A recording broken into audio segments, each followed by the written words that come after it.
Hi friends, India का private sector का number 1 bank जिसकी सेल्स बढ़ी है 67% से year on year, net profit बढ़ा है सिर्फ 40% से और ईपीएस यानी अर्निंग पर शेयर तो भाई साहब सिर्फ 3% से बढ़ा है। आप समझ गए होंगे दोस्तों, मैं बात कर रहा हूं एचडीएफसी बैंक के लेटेस्ट रिजल्ट्स की। और इस वीडियो में हम पूरी तरह से एनालाइज करेंगे कि एचडीएफसी बैंक ने जो रिजल्ट्स शो किए हैं वो क्या संकेत देते हैं। लॉन्ग टर्म में क्या बैंक की ग्रोथ तेज होने वाली है या कम होने वाली है, क्या नतीजों से इसके बिजनेस पे कोई फर्क पड़ेगा, इन सारे क्वेश्चंस के आंसर्स और साथ में एक इन्वेस्टर के तौर पे एचडीएफसी बैंक आपको किस तरीके की रिटर्न देने की क्षमता रखता है, सब क्वेश्चंस के आंसर्स एक ही वीडियो में मिलेंगे इसी वीडियो में। इसलिए दोस्तों पूरा वीडियो देखिएगा, कुछ नया सीखेगा और एक समझदार इन्वेस्टर बनिएगा। शुरू करते हैं आज का एचडीएफसी बैंक का सागरनोमिक्स।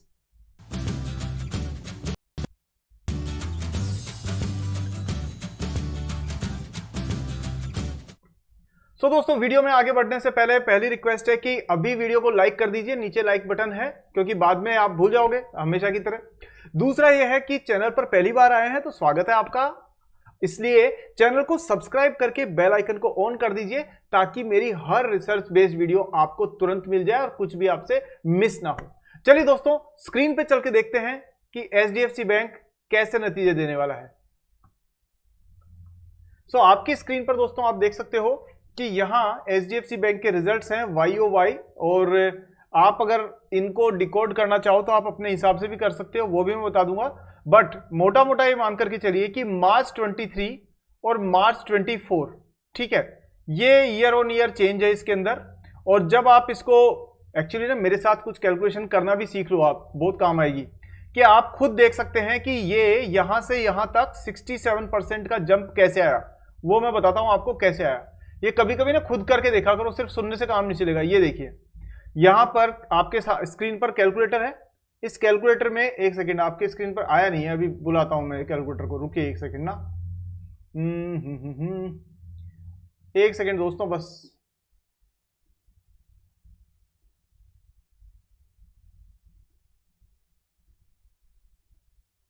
ये देखिए दोस्तों, अब आपके स्क्रीन पर आपको नजर आ रहा होगा एक कैलकुलेटर, और यहां देख सकते हो मैंने क्या किया है, ये जो नंबर था ना 47,548, उसको अभी लेटेस्ट रिजल्ट से डिवाइड किया है और हमारे पास में जो आंसर आया वो आया है 1.67, यानी कि 167%, यानी कि 100% माइनस कर दो तो ग्रोथ कितनी बनी, ग्रोथ बनी 67%। समझ में आ गया कैलकुलेशन कैसे होती है। ये जो एक्सपर्ट्स बैठे बोलते रहते हैं टीवी पर और न्यूज चैनल पर, उस पे उनकी सुनी सुनाई बातों पे भरोसा करना बंद कर दो, खुद कैलकुलेशन करके अपना दिमाग लगाओ और खुद की रिसर्च करना सीख लो। मेरे चैनल पे बने रहने का ये सबसे बड़ा फायदा आपको मिलने वाला है, ठीक है। चलिए आगे चलते हैं, हम देखते हैं बाकी नतीजों का क्या हाल है। चलिए तो हम स्क्रीन पर चल करके देखते हैं कि और नतीजे क्या कह रहे हैं। जस्ट एक सेकेंड,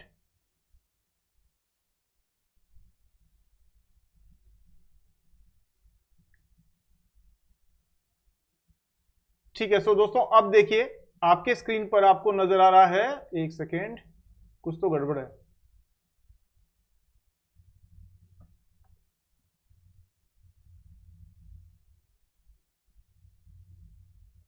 ठीक है। सो अब दोस्तों उम्मीद है कि आपको स्क्रीन पर अभी भी प्रॉब्लम नजर आ रही है क्या, एक सेकेंड मैं इसको हटा ही देता हूं।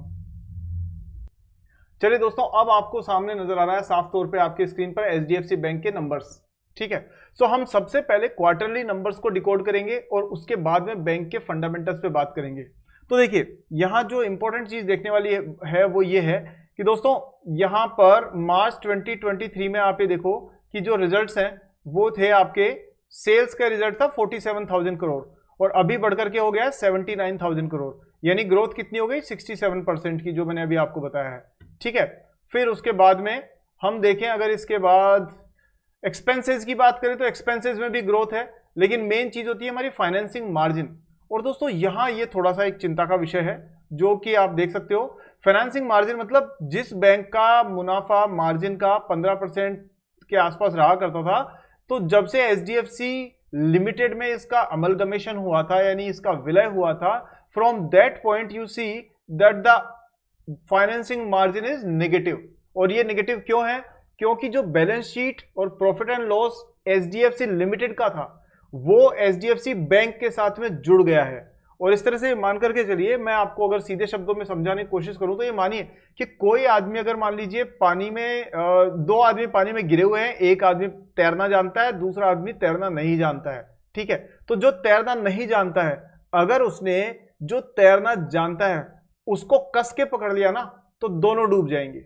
और यही करीब करीब सिचुएशन आपको देखने को मिल रही है एचडीएफसी बैंक में, कि जब से इनका आपस में अमेलगमेशन हुआ है तब से बैलेंस शीट की जो चमक हुआ करती थी एचडीएफसी बैंक की, वो कम हो गई है। पर पॉइंट यह है कि इसका असर क्या पड़ेगा, तो लॉन्ग टर्म में दोस्तों ये देखना इंटरेस्टिंग होगा कि ये दोनों कैसे परफॉर्म करते हैं। बहरहाल अगर हम नंबर्स पे बात करें तो देखिए, प्रॉफिट में तो भैया ग्रोथ है साफ तौर पे, 17,000 से 18,000 करोड़ हुआ है। ईपीएस में भी ग्रोथ है, लेकिन ईपीएस की जो ग्रोथ है ना वो इतनी एनकरेजिंग नहीं है, मतलब इसकी जो रेट ऑफ ग्रोथ है ना वो कम हुई है। बावजूद इसके बैंक ने देखो डिविडेंड तो दिया है, और dividend 23% dividend is a good number, इसमें कहीं कोई शक नहीं है। So company is interested to keep it shareholders happy, समझ रहे हैं आप। साथ में फाइनेंसिंग प्रॉफिट, देखो यहां ना ये चीज थोड़ा चिंता वाली है, ये जो -47,000 करोड़ आप देख रहे हो ना, इसका कोई ना कोई आने वाले क्वार्टर में आपको इसका कोई क्लैरिफिकेशन मैनेजमेंट को देना पड़ेगा।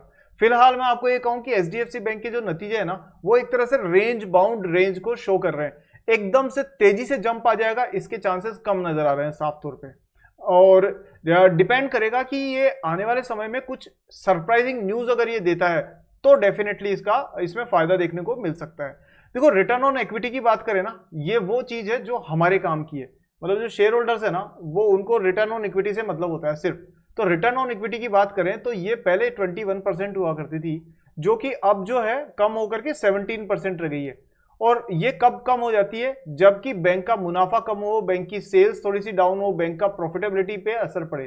तो उसके कई कारण हो सकते हैं, लेकिन कुल मिलाकर के कारण कुछ भी हो, but this number should increase. अब अगर आप देखेंगे कोविड टाइम से यानी 2021 के मुकाबले में ये फिगर 1% बढ़ा है।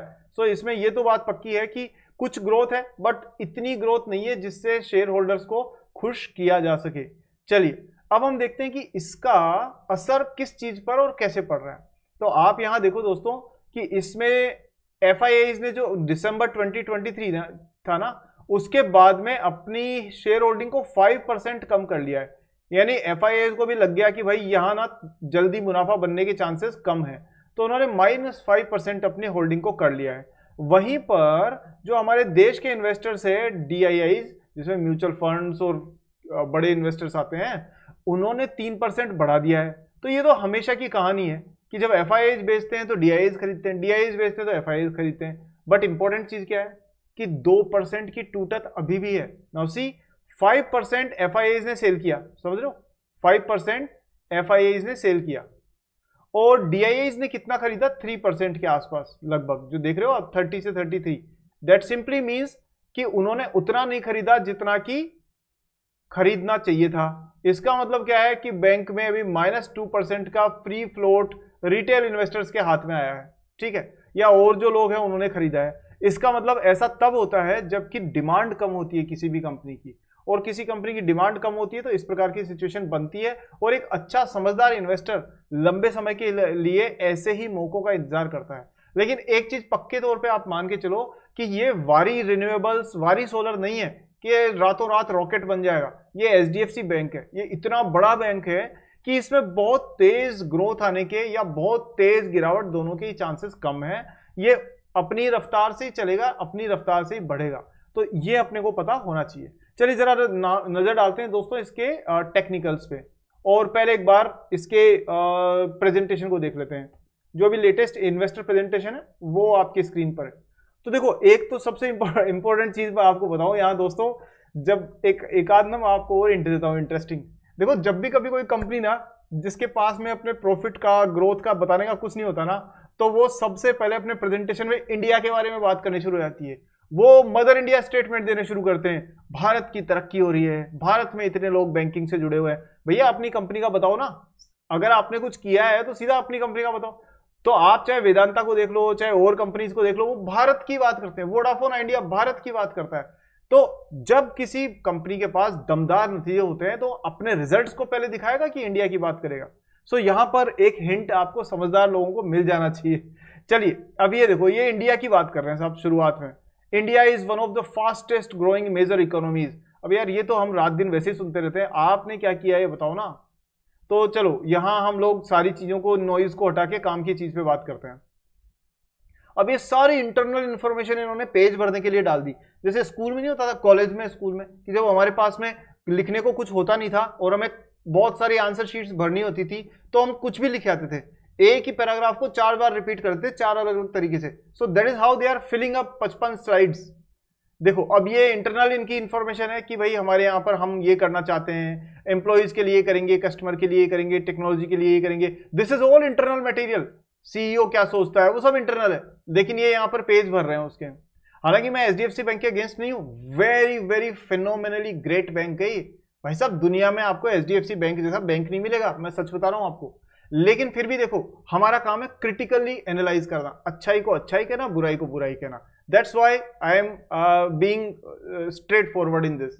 चलिए अब देखो ये एडवांसेस की ग्रोथ प्रॉपर है, डिपॉजिट्स की ग्रोथ प्रॉपर तरीके से हो रही है, तो इसमें तो कोई प्रॉब्लम नहीं है। प्रॉफिट आफ्टर टैक्स जो है वो भी लगातार ग्रो कर रहा है, इसमें भी कोई समस्या नहीं है। ईपीएस में भी ग्रोथ साफ तौर पे देख रहे हैं, यहां कोई दिक्कत नहीं है। लेकिन दिक्कत कहां है वहां बता देता हूं मैं आपको। देखो यहां है दिक्कत, capital positions for growth with consistent return on equity. तो रिटर्न ऑन इक्विटी कंसिस्टेंट तो है, बट कंसिस्टेंटली डिक्रीज हो रही है। अरे भैया क्या क्या लिख देते हो यार। एक सेकेंड ना, देखो मैं आपको ना आनंद वाली चीजें बताता हूँ। ये कह रहे हैं जी कंसिस्टेंट रिटर्न ऑन इक्विटी है, हाँ जी बिल्कुल कंसिस्टेंट है। कैसे है? Consistently growing down. ये आ गई 16.9 17%, तो 20% से कंसिस्टेंटली नीचे जा रही है। So this is consistent. अब ये यही कहना चाह रहे हैं कि कुछ और, ये तो यही जाने, but this is not very impressive. Next देखो दोस्तों, बाकी जो मेट्राइसेस है वो सब सही है। एडवांसेज में सिर्फ 5% की ग्रोथ आई है। अब आप ये कहोगे कि यार 5% तो बहुत कम है। डिपॉजिट्स में 1.5 की आई है। अब आप कहोगे 1.9 की, तो 1.9 तो बहुत कम है। पर 1.9 ऑफ कितना? Of thousands and lakhs of rupees. तो देख लो आप नंबर कितना बड़ा होता है। तो बड़ी जो कंपनीज होती है उनमें सडन ग्रोथ आने के चांस कम होते हैं, but slow and consistently grow करती रहती है। अब नजर डालते हैं दोस्तों इसके टेक्निकल्स पे। तो आपके टेक्निकल चार्ट आपके स्क्रीन के ऊपर ये रहा, और जल्दी से फटाफट से इसको कवर करते हैं टेक्निकल चार्ट को। तो यहां आप ये देखिए, ये एक रेड कैंडल सबसे लास्ट में बनी हुई नजर आ रही है, और ये दिखा रही है कि बाजार is not happy with the नतीजाज। ठीक है, बट प्रॉब्लम इज जो लोग ये जो इंट्राडे ट्रेडिंग करने वाले, ऑप्शन में खेलने वाले लोग हैं, वो कान खोल करके सुन लो, ये ऑप्शन आपको डुबो देंगे एक दिन, मैं साफ कह रहा हूं। And I am having 2 decades of experience. And जो फ्यूचर एंड ऑप्शन आज आप सीख रहे हो ना, वो 20 साल पहले मैं सीख के, अप्लाई करके, यूज करके, सब ट्राई करके फिर बात कर रहा हूं। So what ever I am telling you is very important. अगर आप मानेंगे तो ठीक है, नहीं मानेंगे तो भी कोई प्रॉब्लम नहीं है। कि सिर्फ ऑप्शन ट्रेडिंग अगर आप कंटिन्यूसली करते हो, then it is a dangerous thing. You can be wiped out of the market. अगर रिस्क मैनेजमेंट ठीक से नहीं किया तो खत्म हो जाओगे मार्केट से। इसलिए proper risk management, proper stop loss, उसके साथ थोड़ी बहुत ऑप्शन ट्रेडिंग कर सकते हैं, बट साइड बाय साइड, इसको मेन धंधा बनाने की जरूरत नहीं है। पर वो आपकी चॉइस है, मैं तो अपनी एडवाइस दे रहा हूं, अपना मान करके मैं एडवाइस दे रहा हूं। मानना नहीं मानना आपकी इच्छा है, आपका पैसा है, आपकी खुशी है। चलो टेक्निकल में देखें तो ये देखो, यहां ना एक बहुत बड़ी गैप डाउन ओपनिंग हुई थी यहां पर कुछ समय पहले, और उसके बाद में आप देखेंगे गिरावट है। पर जो चीज अधिकतर टेक्नीशियंस भूल जाते हैं वो है डाइवर्जेंस। तो दोस्तों ये चीज ना लीडिंग एक तरह से आपको इंफॉर्मेशन दे सकती है अगर आप ढंग से कंसिडर करो तो पॉजिटिव डाइवर्जेंस बता रही है कि भाई साहब कंपनी में अभी भी ग्रोथ बाकी है। ये लगातार हाई हाईज और हाई लोज बन रहे हैं ना, वो साफ तौर पे ये संकेत दे रहे हैं। इसका मतलब क्या हुआ कि ये अभी नहीं, लेकिन स्लोली एंड स्टेडीली ये एक स्लो अप ट्रेंड में आपको नजर आ सकता है शेयर। क्यों? क्योंकि इसकी पिटाई तो बहुत हो चुकी है, लेकिन स्लो अप ट्रेंड में दिख सकता है। और अगर ये थोड़ा सा यहां से ऊपर की तरफ जाता है तो ये मान के चलो दोस्तों कि ये करीब करीब 1500 से ऊपर, ये 1550 से ऊपर का जो लेवल है ना, 1550 से ऊपर वाला, ये ब्रेक करने के बाद में ये आपको 1700 1750 के आसपास में नजर आएगा।